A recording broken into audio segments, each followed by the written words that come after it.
So, hello everybody out there, all my viewers in YouTube land. I'm going to sort of break away from the normal format of going out in the field and do research and and waving around the camera and trying to narrate videos in the field. I'm going to sort of start a few new episodes per year entitled Unacknowledged and Unknown. And they're just, it's under the Illinois Sasquatch banner.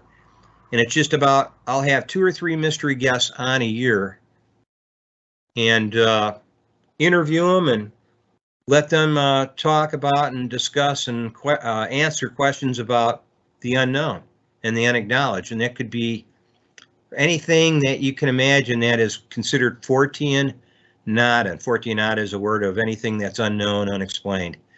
So my first guest tonight is, he's actually a good friend and a fellow researcher, and we've been out in the field a few times and had our experiences.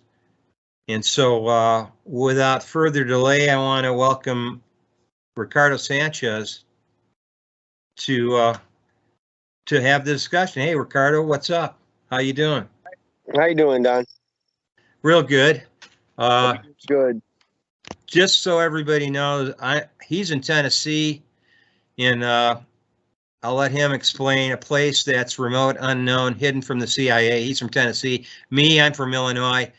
I'm easy to find, but I stay hidden. So I sort of hail from Illinois, north central Illinois, and Ricardo has recently moved to Tennessee, and he might explain that later on in this discussion. I don't even want to call it a podcast. It's just a discussion, an interview about why he eventually made the move to Tennessee and what he's maybe discovered for himself or been able to confirm for himself.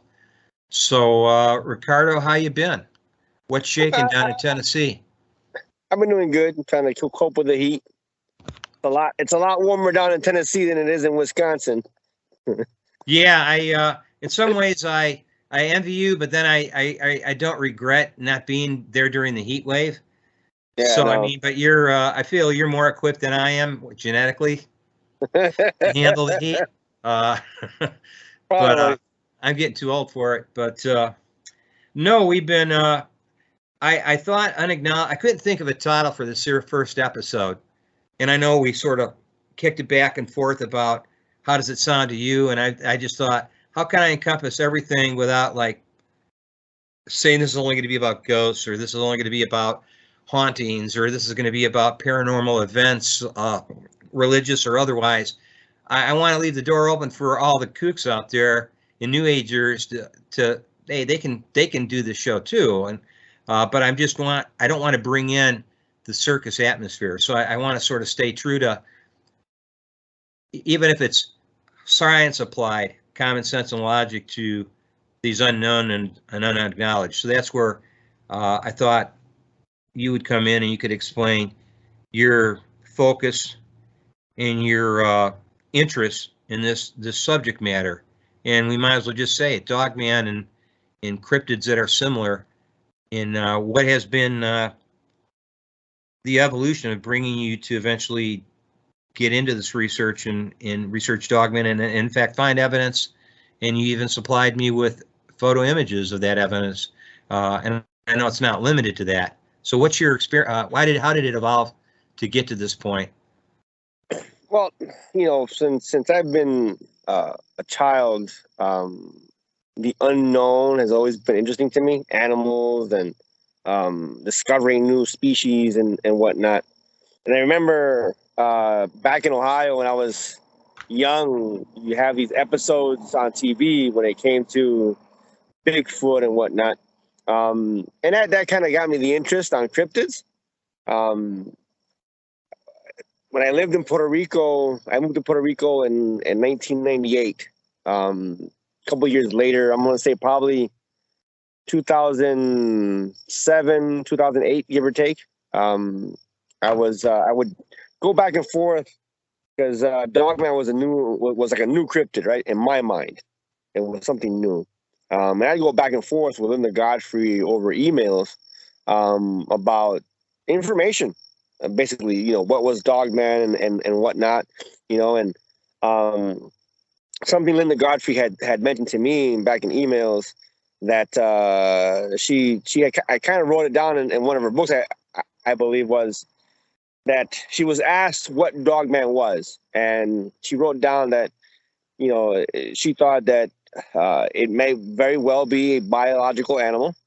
It could also be a supernatural creature, or a figment of somebody's imagination that portrays it as real. And that was interesting to me. I was interested not in the supernatural part, but on this biological creature, because again, my fascination with the unknown has, with new species and whatnot, has always fascinated me. And I remember back then, and it's something that even today, I've never gone out in the field with a fixed notion. And for those that are listening, what I mean by that is got into the field with a thought already implanted in my head that this is what this is.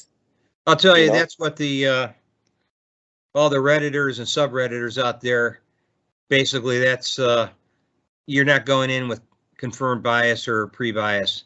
No. You're not going in there with, cognitive bias. So, I mean, that's good because you don't know it until even serious science is that way too. You don't assume anything.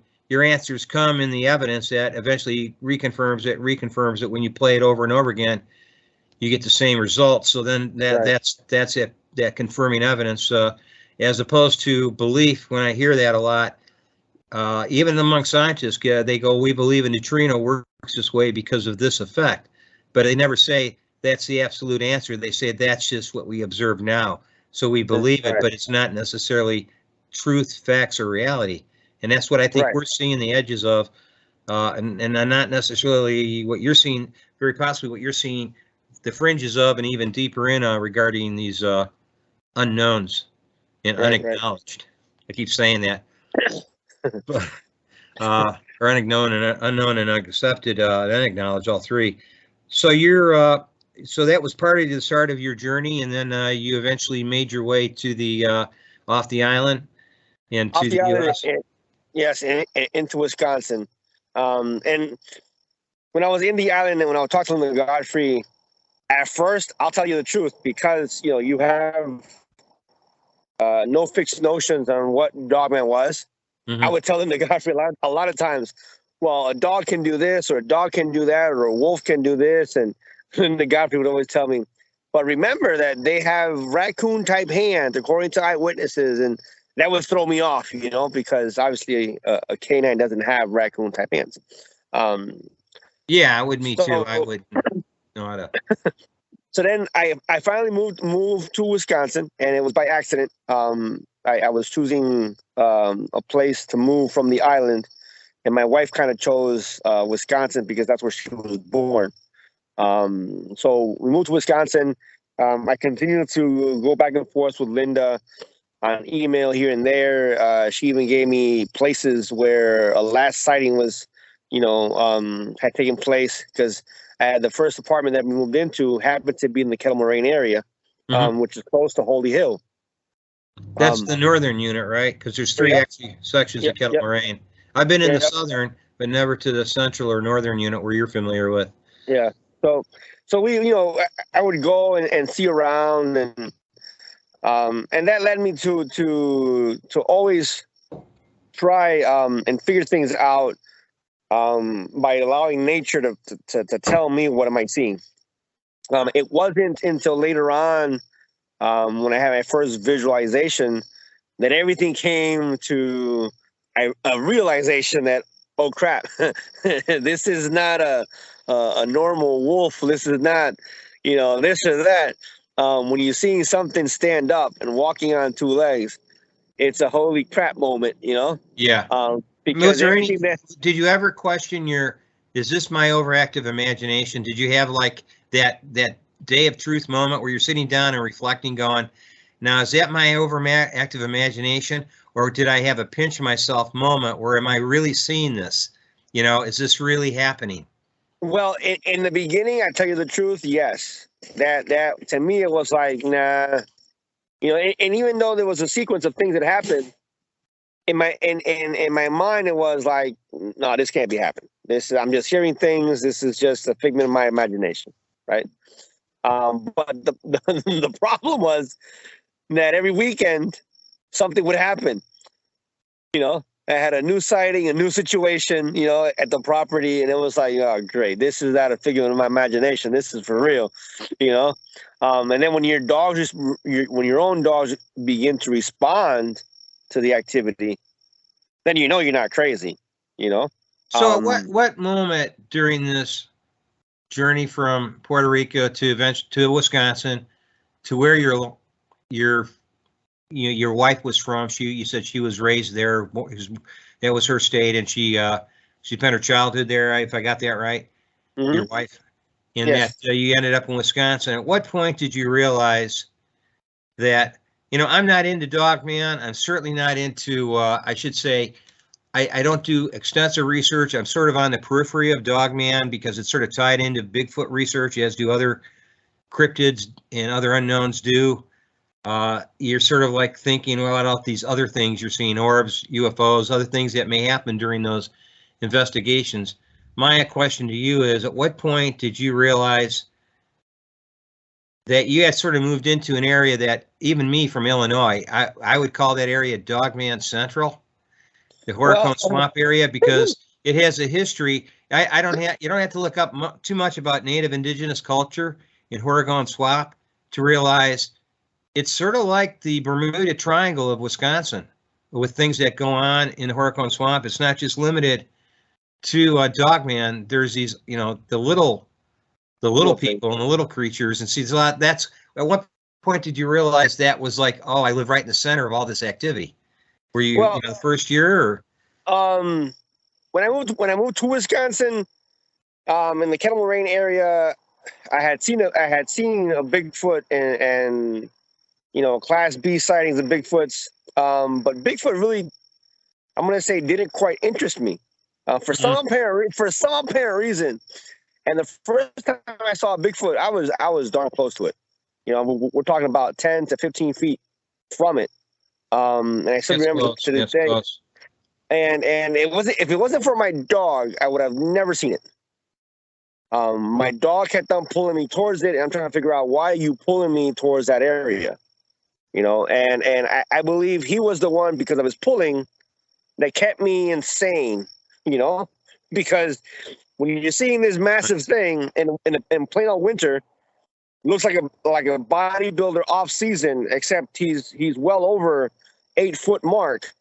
And I know this because back then I used to work in corrections, and we had an inmate that was 6'9", 455 pounds, and this inmate was small next to this thing. Oh, wow! So you estimate, what did you estimate its weight? Yeah. Ooh, that's I probably say close to 700-800 pounds. So like I said, this inmate, that is that, as huge as that is, in the Bigfoot world, that would be considered a subadult or juvenile. That's usually a lot of them don't hit their mark until they're at 12 to 1,500, or even, I've heard of in Alaska, 32 to 3,400 pounds. We're talking about 3,500 pounds of something that's 12 to 15 feet tall. Right. And I don't underestimate the fact that just because people think we're in the Midwest, Wisconsin, Ohio, Illinois, that we don't have big ones out here. Yes, they are. We just don't. They just aren't as common to see, because for whatever reason, the closer you are to the civilization, more you'll see I find are the juveniles and subadults, and the big ones hang back, and I'm sure they're in the inaccessible areas if you want to go in there and track them. But so it didn't interest you, Bigfoot, as far as what you sort of had experienced with the chupacabra in Puerto Rico. And that in Puerto Rico, it interests me because I guess the fact of it being the possibility of it being a hybrid. I was always into genetics and into that stuff. So the chupacabra back in Puerto Rico, and the first person that actually saw it from somebody that I knew, used to be in the search and rescue team back in Puerto Rico, and one of the teammates, who was a school social worker, was the first one that saw it. Out Wow. of us. And then I saw it, and other type B situations that we had during the years. But that interests me because it was, like I said, it was like a hybrid type thing. So your brain was like, man, this is like this and like that, Bigfoot, when I saw Bigfoot, it was, to me, I was looking at a human. Sure, it looked like the A Incredible people. Hulk. Yeah. You're looking Sure, at a people. right. So it was like, to me, for some apparent reason, it just did not interest me whatsoever. Because the minute what I saw, like if you're dealing with an animal, animals tend to behave in a certain pattern, Yes. right? By instinct and whatnot. A human being, he can be nice and snap, or be nice and pretend to be nice, and be. You can never really, tell what a human being is really thinking in the inside, especially someone who's taught themselves to act a certain way, to do bad. Right. So that part, the idea of going into the woods and searching for Bigfoot was like, in my brain, my brain was, well, what happens if this guy decides that he wants to go chase after me? He's aren't too darn big. I can't outrun him. Yeah.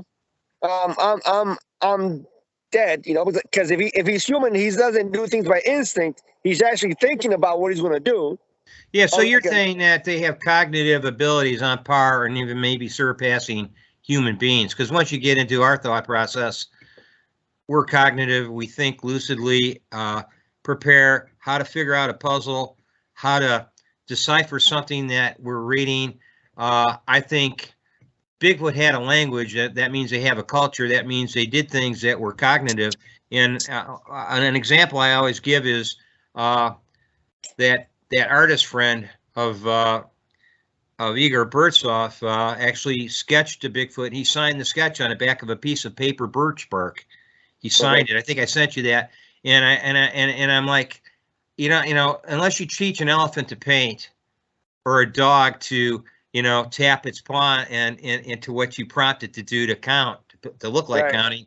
I look at cognitive thinking. To me, that's sort of innately human, on par with even, I think, Homo erectus, Homo habilis, which I think are all parts of this puzzle.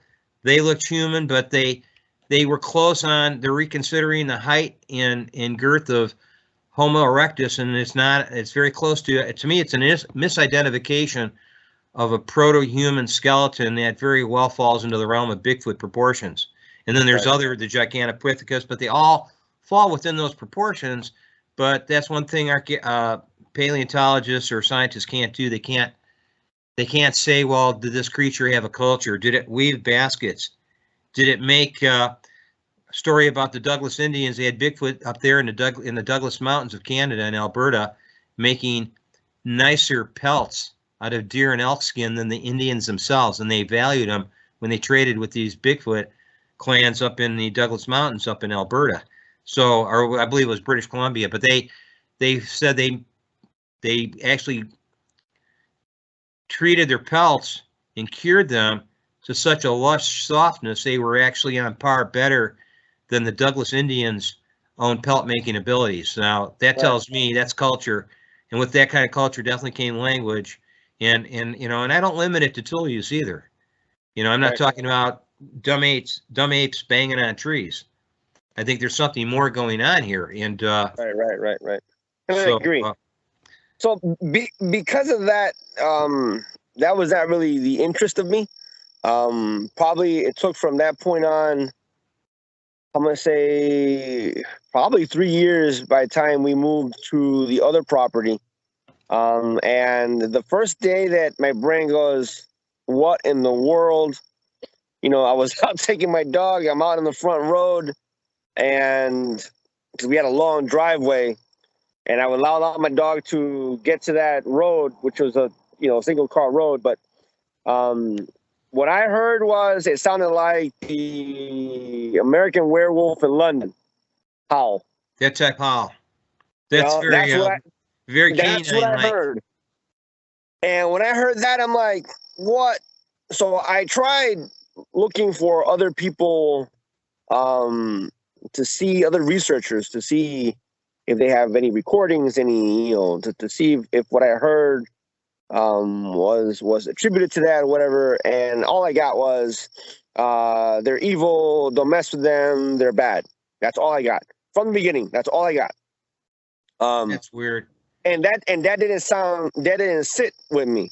And I remember going to work in corrections, Now, listening did you live where you were living?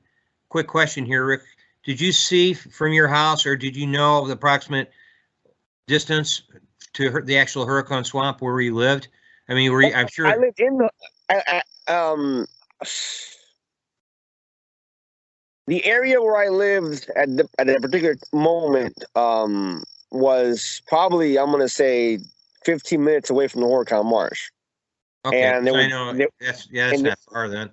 No, and there was a trail that passed, a walking / bike trail that passed through where I lived into the Huracan Marsh. Oh, that trail went into the marsh itself from where yes. you lived. So it's sort of like, I like to refer like the Ice Age Trail that goes and weaves its way through a long section of Wisconsin, because I've heard that exactly. those trails up there eventually make their way up into northeast. Yeah, it would be northeastern Wisconsin, and got possibly even those old trails go far into Canada. Even that's how the Ice Age Trail does. It winds into Canada from central Wisconsin. So, were there a lot of wildlife there? I mean, deer and we have deer, rabbits. We had coyotes, and after, I think the first person that I talked to was his name, J.D. Johnson. J.C. Johnson, yeah, I remember him. He passed away a few years ago. Right. So before he passed away, I had talked to him on Messenger, and he was like the last researcher that I talked to, and he said he sent me a video, and I remember in that video there was an eyewitness that was talking in that video, and I contacted that eyewitness. We became friends. I've been to his house. I even saw a Dogman at his house. But it's not because I was friends with him on Facebook probably around the same time. J.C. Johnson knew a lot of people, and I had met him. I lived in New Mexico, and I met him later on when I moved back to Illinois, and he was sort of among some friends that we had in common. That's how we met. So you're that sort of, did he answer any of the questions you might have that were he didn't have much answers when it came to Dogman. He directed me to that eyewitness. Okay, so it was a long shot of the eyewitness would ever even talk to me. Thankfully, the eyewitness did talk to me. From there, I began to on Facebook. That's when I began to go on Facebook, even though I had been already researching and whatnot. I began to go into Facebook to be able to look for eyewitnesses. That's kind of when I had my first situation at the property, and I realized, great, I don't have one, I got 5, and then my neighbor saw them, so it wasn't just my imagination. Now I have a neighbor. A group of 5 as opposed to the original one was by itself. The original one I saw was one. Okay. But it was a group of 5, and then during that whole year, which the activities were ramped up big time. See, I find that so odd that and I hear this not just from you, but from the eyewitnesses you talk to, and even other people that have a hard time accepting it, that probably you and I haven't even talked to, just their eyewitness accounts, that how Dogman is so not bothered by coming in close and checking you out, and just like, where Bigfoot are even during the nighttime trying to conceal and hide behind trees, how dogmen are just sort of like they're just doing their thing, and when you catch them out in the open like that, they seem non-flustered or not bothered by it, almost as though they're just going through their routines of their daily living. Right. They're extremely smarter than what most people think. And when through the years, what I've learned is that if an eyewitness sees them, like if they're not non-bothered by the presence of that person, that dogman normally has lived in that area for a very long time. And that dogman knows that person probably from childhood, right? And has been revisiting that area every time it goes through, and right, it knows this person growing up. It probably seen him grow up. Now it's probably in his early 20s, and the dogman probably is the same age or probably slightly older. Knows this individual. The dogman probably has raised pups, while this person grew up as well. So because they understand that this individual is not a threat, is not here, being a fool, they begin to act nonchalantly, like if it's just part of the environment. You're just part of the environment, and they're not worried about the aggression. And to them, it's like everything's fine, and it sort of fits in. Sort of like, I guess, like Jane Goodall did with the chips. She became a constant, just part of the landscape, to the point where they started just approaching her and figured, hey, she's harmless. And I see that not just in the animal world, but in first contact situations with tribal people in New Guinea and South America. The anthropologists were discovered, and they knew where they were staying, and they just little by little just came in and eventually made contact. They said, well, you're here all the time with your books and your binoculars, not bothering us, and we just want to see what's going on. And it's sort of interesting that Dogman probably has that curiosity to some degree too, because it wants to know what's this new thing in the environment. And after a year or two, it's like just another house, right, another family of skin. And through the years, although we're not, we haven't touched in step by step on my evolution on what I am today when it comes to research compared to how I was when I started. But through the years, what I've seen, and it's an automatic, regardless of who you ask.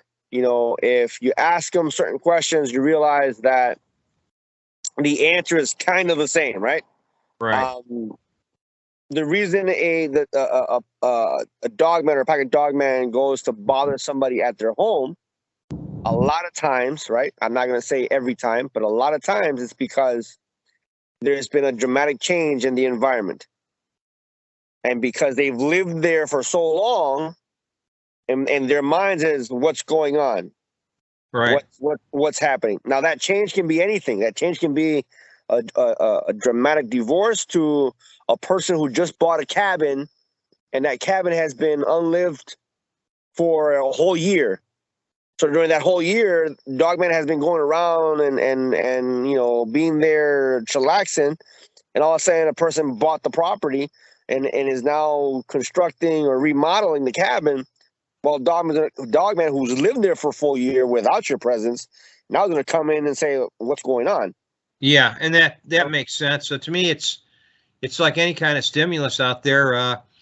If I'm a human, and if they got a piece of property across the street that was just an empty 2 lots, and next thing you know, they dug a hole in the ground, they're building a foundation and putting a house in there, and all the neighbors are, looking out their window. They're driving down that street. They're walking past that house.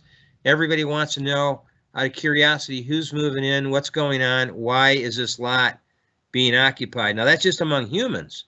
Right. So for us not to say that other creatures that have that are basically sentient have that ability to say, yeah, we want to know what's going on. That house was unoccupied all that time, and now there's another family moving in, and right. And they're trying to search their memory, and maybe their parents are remembering that a long time ago. Right, right. And when that was occupied.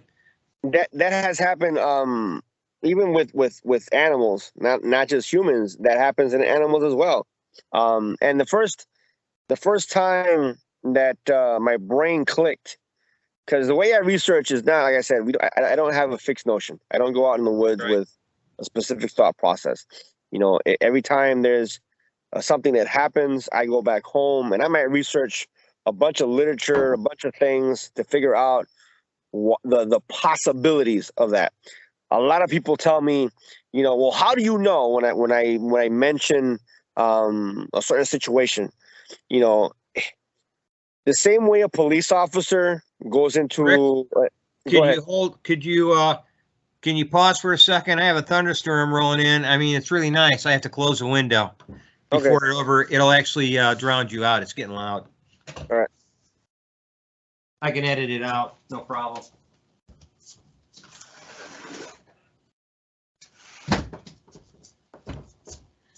I'll let the window down. I'll open the window, and we had 65-degree, nice, cool breeze coming in. And the next thing I know, I hear little thunder and lightning, and I thought, man, we don't want to make this it could be a scary interview. I could leave this lightning striking and you talking about werewolves. Anyhow, I'll edit this out, and if I don't, I'll leave it in. So, so, you know, my going back to, you know, some people ask me all the time, well, how do you know when I mention something? The same way a police officer goes into an accident and says, well, you were speeding. When you ask police officer, well, how does he know? Well, by the marks on the road, the tire marks, you know, blah, blah, blah. yes. Leads me to the conclusion that you were speeding, right? When I research, I don't just look at what an eyewitness says. I look at what happens before, during, and after. You know, so you try to get an abundance of evidence from all quarters to substantiate what's going on, or to actually give you an indication of what's going on, well, so you can derive a conclusion. You have to. Yeah. You know, because people, an eyewitness can come to you and give you a story, but they're scared. They were scared. They don't know about what's going on. They don't know about Dogman. You know, they're scared, and they're putting their perception of what happened into the story. And if you look at what perception isn't reality. It's your thought process on that moment in time. Yeah, you're actually taking from all the things you've been taught about the description of the world. You're pulling from one of those descriptions of knowns and addressing it and labeling on basically an unknown or an unacknowledged creature. And when you do that, you're getting something that's really not the reality of it. It's sort of like it's what you're looking at is, yeah, that's not a bear, because a bear doesn't have, you know, dog-like legs on the bottom, and it doesn't have, you know, raccoon-like hands, you know. So then, they morph it into what they understand, and I see how this can happen even now in our urban culture, you know, with things that even Bigfoot being said that they have antlers or horns or antlers like a deer. And I thought, well, if there are people, what about all the indigenous cultures that wore wolves' heads, had buffalo heads with horns? You know, to us say that they don't have this ability to, you know, kill a deer and then wear its rack as sort of the shaman wears it as an indicator to say, hey, look, I lead my people or give advice to my people. Even with Dogman, like for instance, the Ozark Howler. Yeah. Right. When you look at the description, it says it has horns. Right.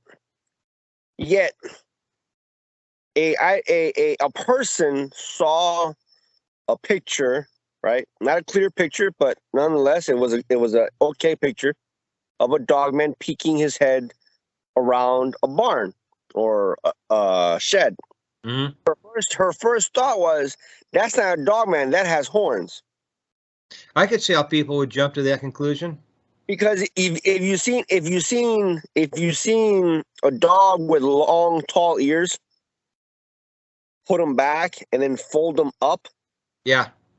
Okay, and backwards, and then they come out like this. I've seen that. I've seen that. It does look like horns. Right. And in the dark, and in total darkness. And if it's long ears, and then if it has a mange or a tuft in the middle coming out, they probably think that that's actually the ear, and that those are horns, right? So an eyewitness will describe what he's seeing, what he thinks he's seeing at the particular moment. It is our job as researchers to decipher the whole thing. Is it really what you saw, right? And that's the problem that we have with a lot of people, and with me in general, is people today want us to validate, to agree with their story, to concur of what they're saying, and the problem that I have as a researcher, that's lazy research, though, don't you think? I mean, if you allow that, you'd be part and parcel of lazy research, because you'd be agreeing without looking any deeper. That's what happens. That's what happens a lot in the community, and a lot with podcasts, is that people listen to a story and that's what happened. That's how it was, right? So then when a person who's actually been out there has, in my case, for instance, have helped eyewitnesses stop activities in the property, it's a it's a whole new thought in their minds. You're playing the flutes or whatever they want to go by, and the reality is, the reason I asked you questions, and just recently, a person had a story. I'm talking to the individual, and as I'm asking questions, now I'm asking questions based on the stuff that I know personally, right? Firsthand stuff. The person got kind of iffy, right? And he goes, "Well, I already gave the interview. Go listen to it." Well, no, because the interview that you gave was to a podcaster that wanted your story. Yeah. I want to get to the bottom of why it may have done this. What might have been the situations behind the whole scene, right? And based on what I've caught and learned through the years, well, I'm going to ask you different things. And that's only proper field research, because you have to find out what led up to the situation, what happened during it, and of course what was the ensuing thing afterwards that may follow for weeks or even months later. What will ensue. And so it's always, and that's why it's very hard even for me, even though I'm sort of in a connecting field, interconnected in many ways to what you would call Dogman research. I do sort of the Bigfoot side of it, and I find that it's hard for me to talk to just gobs and gobs of witnesses, because they're all telling you different variations of the story, and you can't keep up a continued connection with lots of people like that. I find if I stay in touch with 6 or 7 people a year and try to dial into each of their, and that's still a lot on my plate, because I try to go back to the eyewitnesses like Chris and some of the other people that repeatedly, because it's a continuation of what they initially encountered during, and then it's still going on years later, as your own eyewitnesses are dealing with it 15 to 20 years after the events that led them to their initial encounters, and you're still having reoccurring witnessing going on, reoccurring interactions, not just with the witness now the witness's children and members of their family. And I think this is something that people are missing, even people that consider them valued researchers, when they're really just more a podcast entertainment channel. And that's why, to me, that's why I asked you those questions, because I thought maybe you could shed some light on it, and explain why people are. Go ahead. and explain why people are sort of trapped into shallow eyewitness testimony without realizing that that what they saw maybe requires some research and investigation on their own to clarify it before they bring forth their eyewitness testimony. I don't know how many times I had people say, "Yeah, I was out in my backyard hanging clothes on a hanger, and there in the shadow of the trees, I could see movement," and they don't want to look any deeper, and they want you to come to their property, do the investigation. And if that was the case, I would need a hell of a budget to fly all over the United States, and Right. and it's just too much. And so I try to work within my little area, and I know that's why you're in Tennessee. You're sort of in the heart of what you're doing. You're in the heart of it. And then one of the things that I did early on was to figure out how I can get a response from Dogman. Back in that time frame when I did that, nobody was doing it. Some people call me crazy, right? Because remember, Dogman is evil, Dogman is bad. So yeah, whoever thought of interacting or call blasting, with that Dogman? Right. So when I did it, and I had another researcher with me, we had great success.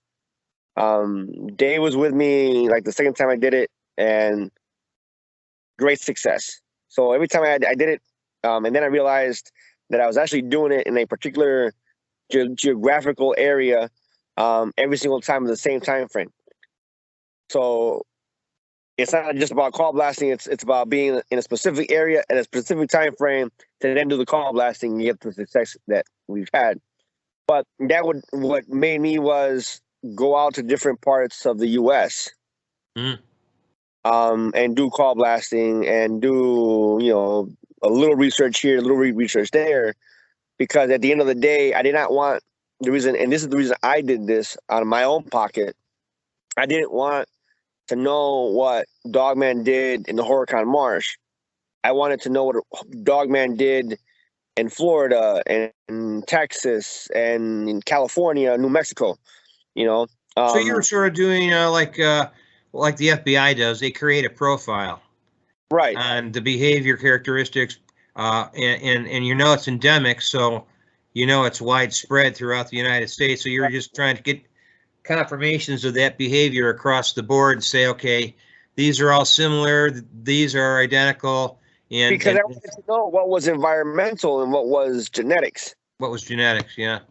And what I came to realize was that a lot of their vocalizations are all genetics, regardless. To this day, I have yet, and to all the eyewitnesses that I've ever helped, to all the eyewitnesses that I've ever talked to, the places that I've been, I've never have asked an eyewitness, what type of Dogman do you have so I can know how to help you?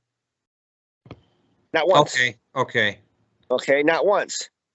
Because that, at the end of the day, what I realized was, regardless of what or how that Dogman looked like, it still had the same type of vocalizations. It still had the same type of attitude towards certain things. Yeah. So all those drivers and stressors were present, regardless of physical appearance. Right. Is what you're saying. And then I realized, like, for instance, people will talk about, an eyewitness has a 10-second flash of a Dogman that is colored brown with black spots, hyena type, and they were dubbing different types differently.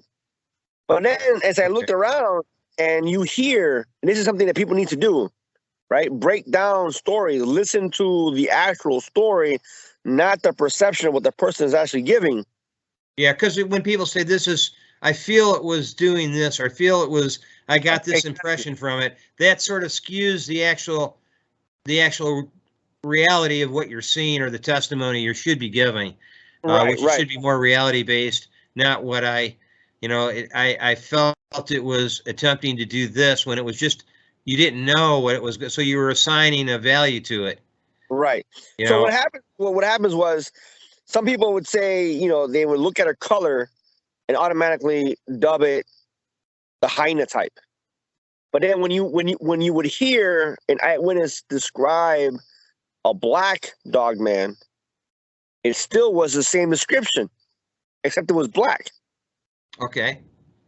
You know, Yeah, see, that's interesting there. The hump on its back, you know, the shorter hind legs, the longer up, so it had a slope on the back. It was the same description. Yeah. Except the color was different.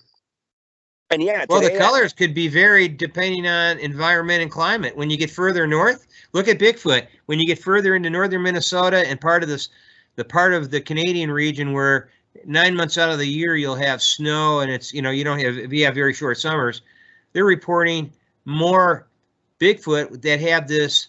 If it's a slight genetic mutation, many of them are white, tend to be white in coloration. And then you get further south and there's no need for that coloration. You get into southern Illinois, Kentucky, Florida, you're not going to have a lot of white Bigfoot in that kind of environment for obvious reasons. Right. And I compare that in human racial types. Compare an Aborigine from Australia to a European American, somebody who's from Sweden. Aborigines can sit at nighttime in the cold desert of the outback when it gets down into the 40s and 30s with just a loincloth and they have the type of hair that vents heat. That's why a lot of people in those climates, they have the ability to sort of like irradiate heat. It takes the heat off your body. Right. But they would be out in the cold, not wearing hardly any clothes. And then a lot of the British that were doing research with the Australian Aborigines discovered that, wow, we had to put on a couple layers of shirts, you know, socks, and they're over there sitting, not even by the fire. Their body temperature was controlled by their environment. They could control and stay warm. We're more adapted to creating an environment around us, building homes and being indoors and regulating our own heat or cold. That's something that I think a lot of Aboriginal people still have to this day. And we just aren't. You go to any jungle, they're walking barefoot and with hardly anything on, and we're protected. We're wearing, you know, we're wrapped up. So, and I think Dogman, and then with color the variations may have something to do with that also.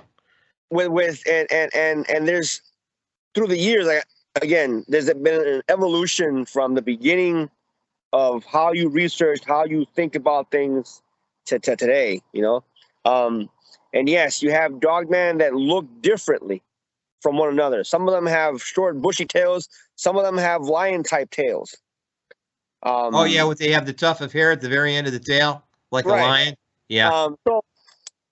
One thing that I realized, right, was that sometimes you can have a clan of 5, and each one be different, but they're still a clan. But they all have their own like personalities. Not only personality, but looks. Oh, okay, yeah. Well, you can see that in families, you know, modern humans, to a degree.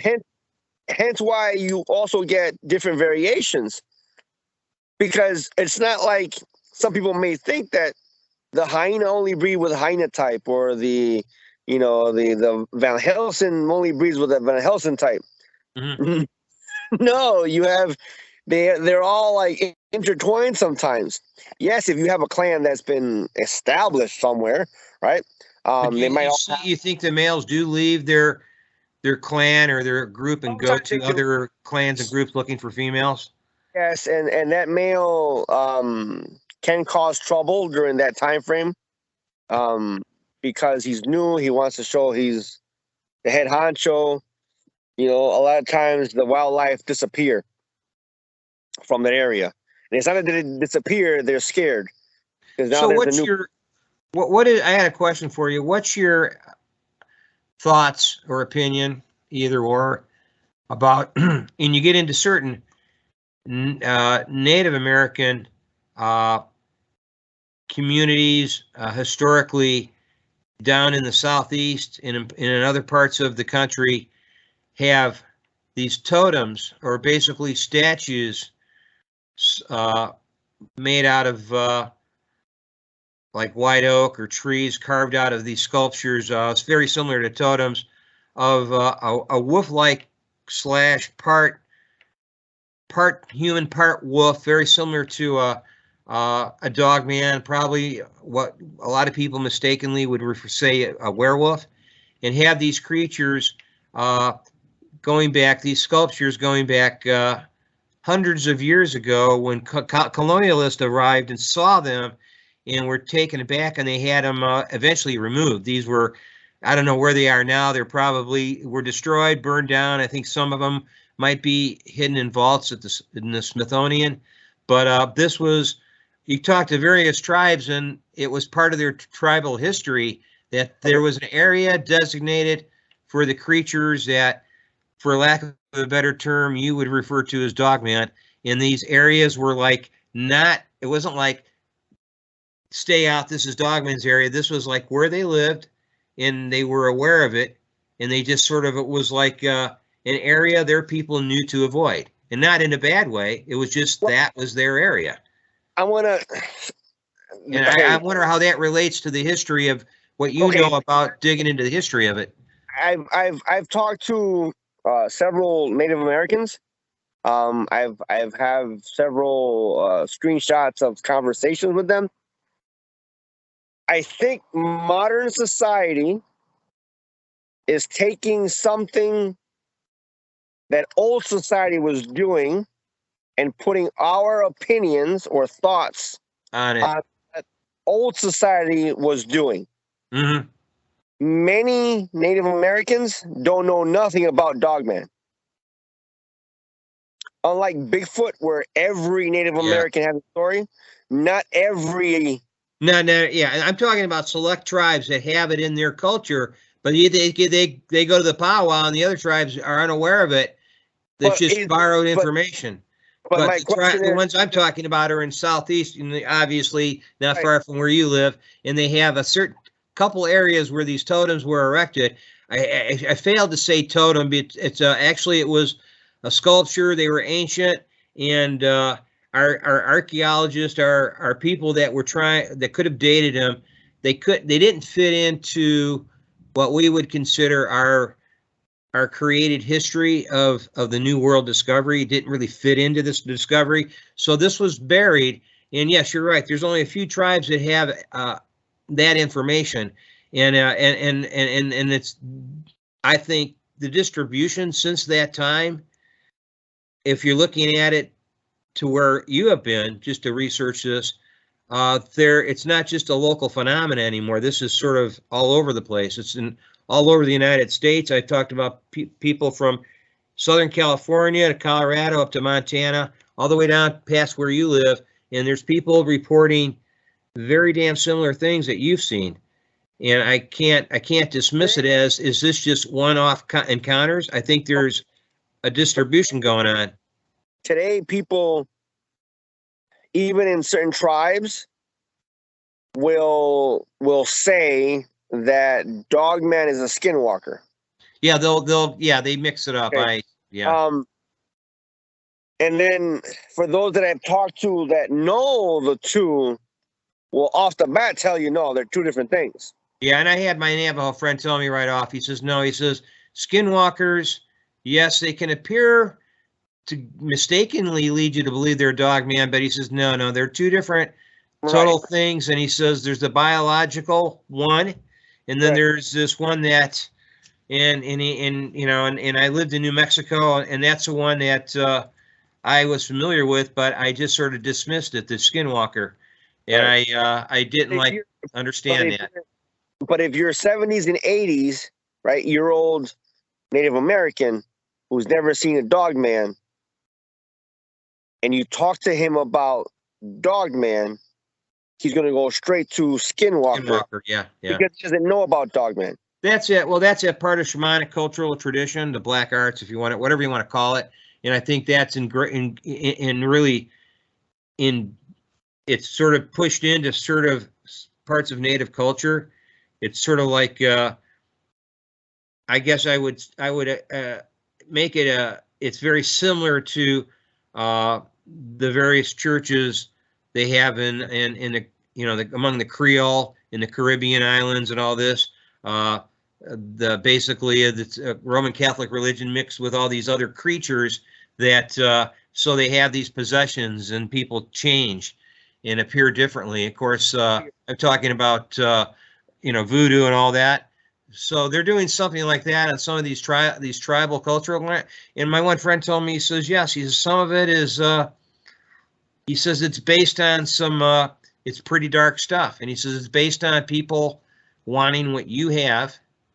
And he says skinwalkers is no longer used in the military tradition for a security of the tribe as it was in the days of the pony soldiers. Now it's being used for, they see what you have and they want to acquire it. And I talked to J.C. Johnson about that, and he says it's sort of a sickness when you're living in a situation no different than what you see in our culture, which is keeping up with the Joneses. Your neighbors have a nice car, you want a nice car, and if I guess you have the abilities to take their things and get rid of them, I guess as one guy told me, be careful when you're camping alone.